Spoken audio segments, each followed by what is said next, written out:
आज हम लोग पढ़ेंगे बौद्धकालीन शिक्षा। बौद्धकालीन शिक्षा पद्धतियां। बौद्ध काल में शिक्षा किस तरह की शिक्षा व्यवस्था होती थी, इसका अध्ययन हम यहाँ करेंगे। पहला क्वेश्चन इसमें कि बौद्धकालीन शिक्षा प्रदान की जाती थी गुरुकुलों में, आश्रमों में, मठों में या मदरसों में। तो वास्तव में जो बौद्धकालीन शिक्षा थी वो कहाँ दी जाती थी? गुरुकुल में तो वैदिक शिक्षा थी, आश्रम में वैदिक शिक्षा थी, मदरसों जो शिक्षा जो थी वह मध्यकाल में थी, तो मठों में दी जाती थी। दूसरा क्वेश्चन है बौद्ध शिक्षा का माध्यम कौन सी भाषा थी? माध्यम से मतलब यहाँ थी, माध्यम थी का मतलब किस भाषा में दी जाती थी? तो बौद्ध काल में शिक्षा का जो माध्यम था वो पाली भाषा थी। संस्कृत नहीं थी, अपभ्रंश नहीं थी, अरबी नहीं थी। अरबी और फारसी की शिक्षा भाषा का प्रयोग किया जाता था मध्यकाल में। संस्कृत था वैदिक काल में, और ये पाली भाषा जो थी वो बौद्ध काल में थी। तीसरा क्वेश्चन देखते हैं बौद्धकालीन शिक्षा का मुख्य उद्देश्य क्या था? मेन उद्देश्य क्या था? देखिए, बुद्धकालीन शिक्षा का मोक्ष प्राप्त करना ऐसा नहीं था, निर्वाण प्राप्त करना। निर्वाण प्राप्त करना इस शिक्षा का मुख्य उद्देश्य था। चौथा क्वेश्चन है बौद्ध शिक्षा प्रणाली में शिशु शिक्षा समानता कितने वर्ष की थी? यानी जो शिशु शिक्षा थी, छोटे बच्चों की शिक्षा थी, वो कितने वर्षों की थी? तो शिशु शिक्षा जो थी यहाँ पर 8 वर्ष की थी, 8 वर्ष। और पांचवा क्वेश्चन देखिए, बौद्ध शिक्षा में मठों में प्रवेश के समय होने वाला संस्कार कौन था? तो जिस तरह से कि वैदिक कालीन शिक्षा में संस्कार होता था गुरुकुलों में प्रवेश से पहले उपनयन, उसी से ठीक मिलता हुआ एक संस्कार था बौद्ध मठों में प्रवेश के समय, और उस संस्कार का नाम था पवज्जा संस्कार। क्या था पवज्जा संस्कार? इस पवज्जा संस्कार में मठ का जो सबसे बड़ा भिक्षु होता था वह 3 वचन दिलवाता था, बुद्धं शरणं गच्छामि, धम्मं शरणं गच्छामि और संघं शरणं गच्छामि। बच्चे को पीले वस्त्र धारण कराए जाते थे और इसके बाद उसे कुछ उपदेश दिए जाते थे और उसका पवज्जा संस्कार मान लिया जाता था। इस पवज्जा संस्कार के बाद ही मठों में प्रवेश कर पाता था। इस तरह से बौद्ध काल में शिक्षा प्रदान जो की जाती थी कहाँ दी जाती? भाई मठ या विहारों में दी जाती थी। बौद्ध शिक्षा का माध्यम कौन सी भाषा थी? पाली भाषा थी। बौद्धकालीन शिक्षा का मुख्य उद्देश्य था निर्वाण प्राप्त करना, और बौद्ध शिक्षा प्रणाली में शिशु शिक्षा सामान्यतः 8 वर्ष की थी।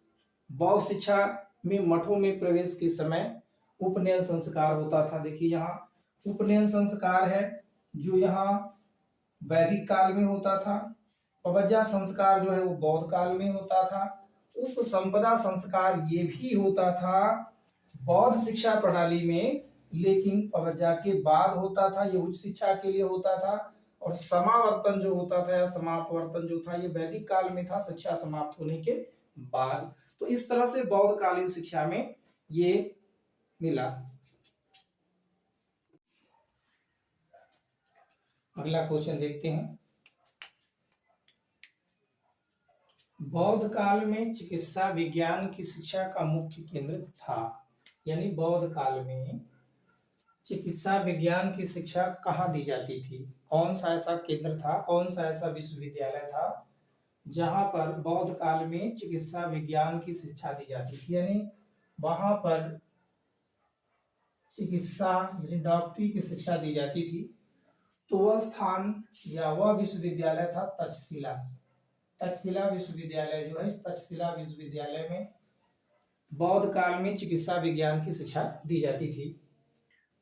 अगला क्वेश्चन 7वां, संसार का पहला विश्वविद्यालय कौन था?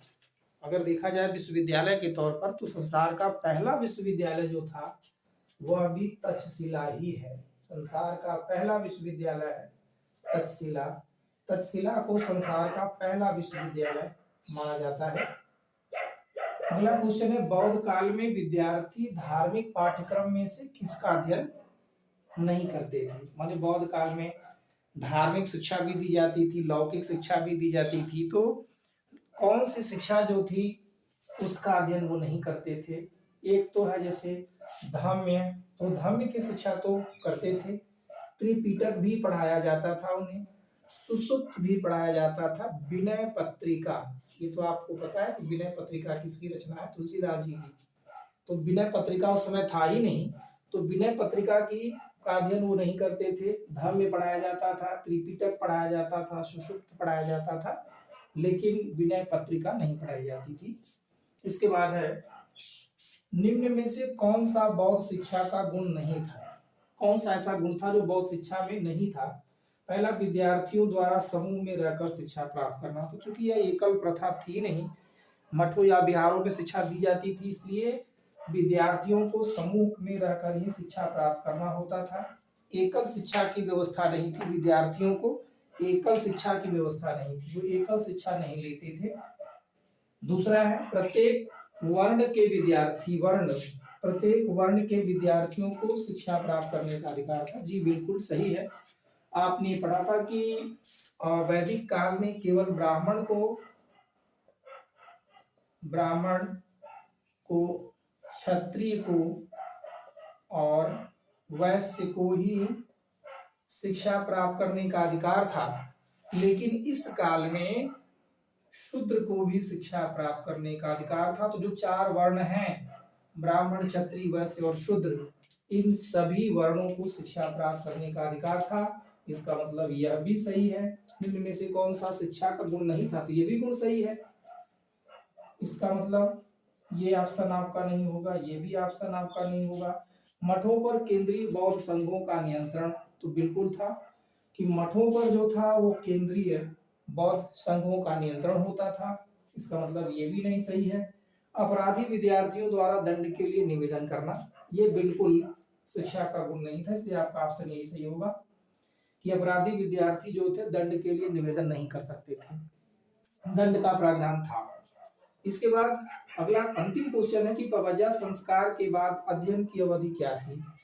जैसे पवज्जा संस्कार किस अवधि में होता था? तो 8 वर्ष की उम्र में प्रायः बौद्ध कालीन शिक्षा में ये पवज्जा संस्कार होता था।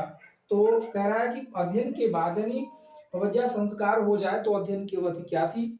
तो उसमें थी 12 वर्ष की। पवज्जा संस्कार के बाद छात्र को श्रमण या सामनेर कहा जाता था। जब इसका पवज्जा संस्कार 8 वर्ष की उम्र में होता था, तब इसे श्रमण या सामनेर या इसे नवशिष्य के नाम से जाना जाता था।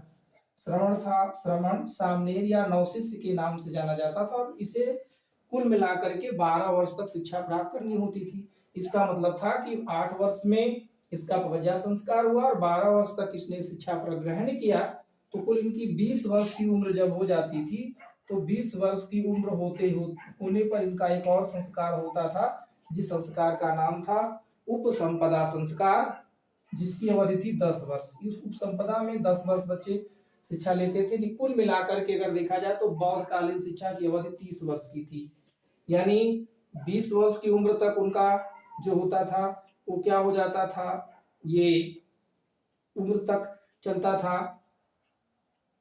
पवज्जा संस्कार 12 वर्ष तक, 12-20 साल के होते थे, और 10 वर्ष चलता था उनका जो है, ये 10 वर्ष की अवधि होती थी उनकी जो है उपसंपदा संस्कार की। इस तरह से बौद्ध कालीन शिक्षा के कुछ चुने हुए प्रश्नों को आपके सामने प्रस्तुत किया गया।